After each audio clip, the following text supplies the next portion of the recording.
15-годишниот ученик од основното училиште 22 ноември во општина Газибаба, кој вчера беше прободен со нож, е хоспитализиран и се наоѓа во критична состојба. Од ургентниот центар информираа дека на детето вчера му била направена операција, бидејќи имало оштетување на црниот дроб и долната вена во пределот на стомакот.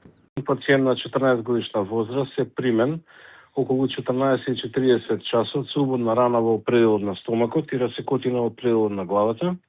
Веднаш по приемот се направени диагностики и лабораториски анализи и префрлен е на интензивно лекување, поставена индикација за ипна операција. Пациентот беше опериран во тек на вчерашниот ден. Денес состојбата е стабилна, но се уште е во животна опасност.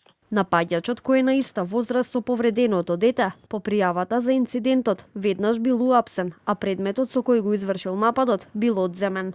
Полициски службеници од секторот за внатрешни работи Скопје лишија од слобода 15-годишник од Скопје, постапувајќи по претходна пријава од Општинско основно училиште на подрачје на Газибаба, дека пријавениот влегол во училиштето и со остар предмет му нанел тешки телесни повреди на 15-годишен ученик во училиштето.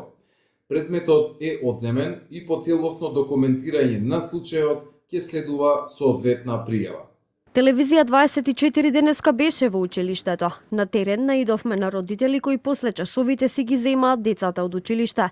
Се обидовме да поразговараме со нив, но никој не сакаше да зборува пред камера. Со нас споделија дека детето напаѓаче поранешен ученик во истото училиште.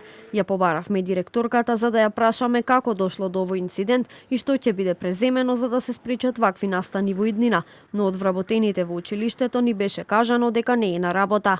Градоначалник на општина Газибаба, Бобан Стевковски, преку социјалните мрежи го осуди настанот и кажа дека ќе останат во комуникација со надлежните со цел побрзо да се реши случајот.